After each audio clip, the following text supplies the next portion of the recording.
नमस्कार दोस्तों मेरा नाम शुभेंदु है। दोस्तों आज मैं आपके सामने जो वीडियो लेकर आया हूँ उसमें मैं आपको श्री शिव पुराण जी के अनुसार भगवान श्री शिव जी और श्री माता पार्वती जी के परम पवित्र विवाह कथा के बारे में बताऊंगा, जो कि भाग 15 है। अगर दोस्तों आपने भाग 1 से भाग 14 नहीं देखा है तो आप मेरी पिछली वीडियोज़ में देख सकते हैं।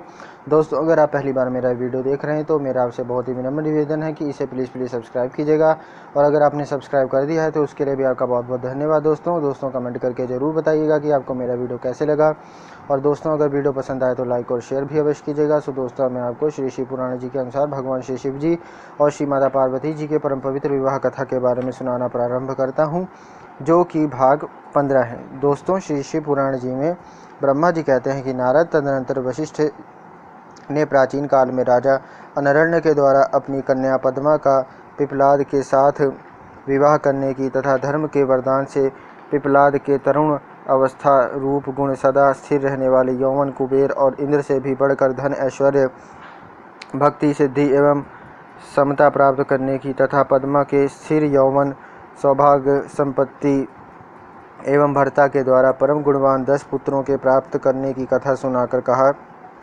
शैलेंद्र तुम मेरे कथन के सार तत्व को समझकर अपनी पुत्री पार्वती का हाथ महादेव जी के हाथ में दे दो, और मैना सहित तुम्हारे मन में जो कुरोष है उसे त्याग दो। आज से 1 सप्ताह व्यतीत होने पर अत्यंत शुभ और दुर्लभ मुहूर्त आने वाला है। उस समय चंद्रमा लग्न के स्वामी होकर अपने पुत्र बुध के साथ लग्न में ही स्थित होंगे। उनका रोहिणी नक्षत्र के साथ योग होगा। चंद्रमा और तारे शुद्ध होंगे। मार्गशीर्ष मास के अंतर्गत संपूर्ण दोषों से रहित सोमवार को जब कि लग्न पर संपूर्ण शुभ ग्रहों की दृष्टि होगी, पाप ग्रहों की दृष्टि नहीं होगी, तथा बृहस्पति ऐसे स्थान पर स्थित होंगे जहाँ से वे उत्तम संतान और पति का सौभाग्य देने में समर्थ होंगे। ऐसे मुहूर्त में तुम अपनी कन्या मूल प्रकृति ईश्वरी जगदम्बा पार्वती को जगत पिता भगवान शिव के हाथ में देकर कृतार्थ हो जाओ। ऐसा कहकर ज्ञान शिरोमणि मुनिवर वशिष्ठ नाना प्रकार की लीला करने वाले भगवान शिव का स्मरण करके चुप हो गए। वशिष्ठ जी की बात सुनकर सेवकों और पत्नी सहित गिरिराज हिमालय बड़े विस्मित हुए और दूसरे पर्वतों से बोले। हिमालय ने कहा, गिरिराज मेरु, सह्य, गंधमादन, मंदराचल, मैनाक और विंध्याचल आदि पर्वतेश्वरों, आप सब लोग मेरी बात सुने। वशिष्ठ जी ऐसी बात कह रहे हैं, अब आप मुझे बताइए, अब मुझे क्या करना चाहिए। इस बात का विचार करना है। आप लोग अपने मन से सब बातों का निर्णय करके जैसा ठीक समझे वैसा करें। हिमाचल की यह बात सुनकर सुमेरु आदि पर्वत भाली भांति निर्णय करके उनसे प्रसन्नतापूर्वक बोले। पर्वतों ने कहा, महाभाग, इस समय विचार करने से क्या लाभ। जैसा ऋषि लोग कहते हैं उसके अनुसार ही कार्य करना चाहिए। वास्तव में यह कन्या देवताओं का कार्य सिद्ध करने के लिए ही उत्पन्न हुई है।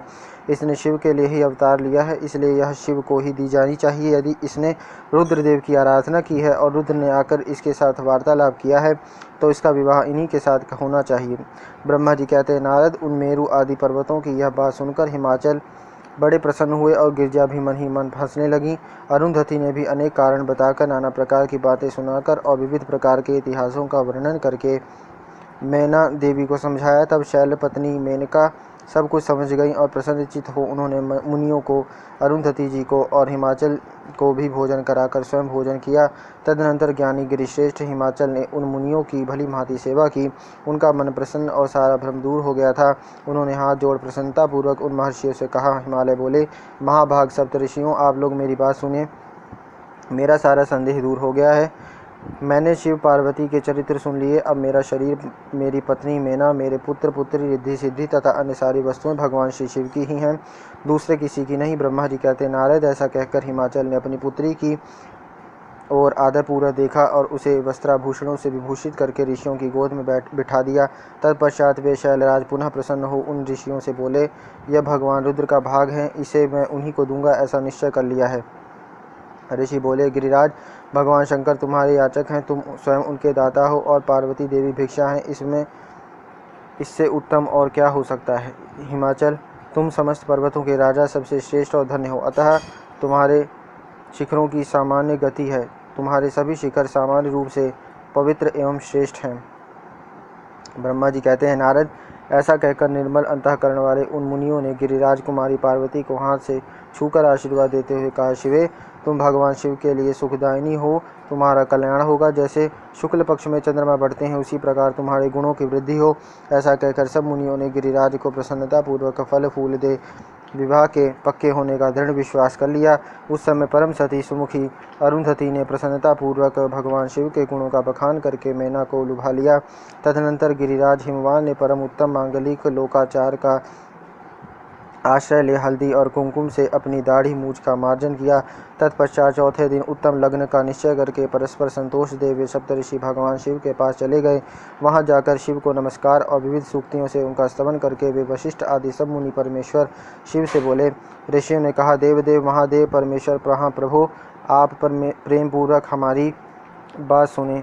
आपके इन सेवकों ने जो कार्य किया है उसे जान ले महेश्वर। हमने नाना प्रकार के सुंदर वचन और इतिहास सुनाकर गिरिराज और मैना को समझा दिया है। गिरिराज ने आपके लिए पार्वती का वरदान कर दिया है। अब इसमें कोई ननुनच नहीं है। अब आप अपने पार्षदों तथा देवताओं के साथ उनके यहाँ विवाह के लिए जाइए। महादेव प्रभु, आप शीघ्र हिमाचल के घर पधारिए और वेदोक्त रीति के अनुसार पार्वती का अपने लिए पाणी ग्रहण कीजिए। सप्तऋषियों का वचन सुनकर लोकाचार परायण महेश्वर प्रसन्नचित हो हंसते हुए इस प्रकार बोले। महेश्वर जी ने कहा कि महाभाग सप्तऋषियों, विवाह को तो मैंने न कभी देखा है और न सुना ही है। तुम लोगों ने पहले जैसा देखा हो उसके अनुसार विवाह की विशेष विधि का वर्णन करो। महेश्वर के उस लौकिक शुभ वचन को सुनकर वे ऋषि हंसते हुए देवाधिदेव भगवान सदाशिव से बोले। ऋषियों ने कहा, प्रभु, आप पहले तो भगवान विष्णु को विशेषता उनके पार्षदों सहित शीघ्र बुला लें। फिर पुत्रों सहित ब्रह्मा जी को, देवराज इंद्र को, समस्त ऋषियों को, यक्ष गंधर्व किन्नर सिद्ध विद्याधर और अप्सराओं को प्रसन्नतापूर्वक आमंत्रित करें। इनको तथा अन्य सब लोगों को यहाँ सादर बुलवा लें। वे सब मिलकर आपके कार्य का साधन कर लेंगे, इसमें संशय नहीं है। ब्रह्मा जी कहते हैं, नारद, ऐसा कहकर वे सातों ऋषि उनकी आज्ञा ले भगवान शंकर की स्थिति का वर्णन करते हुए वहाँ से प्रसन्नतापूर्वक अपने धाम को चले गए। तो दोस्तों, इस प्रकार मैंने आपको श्री शिव पुराण जी के अनुसार भगवान श्री शिव जी और श्री माता पार्वती जी के परम पवित्र विवाह कथा के बारे में सुनाया। जो भाग 15 था, इसका अगला भाग मैं आपको अपनी अगली वीडियो में बताऊंगा। तब तक के लिए मुझे इजाज़त दीजिए दोस्तों। नमस्कार। जय गुरुदेव।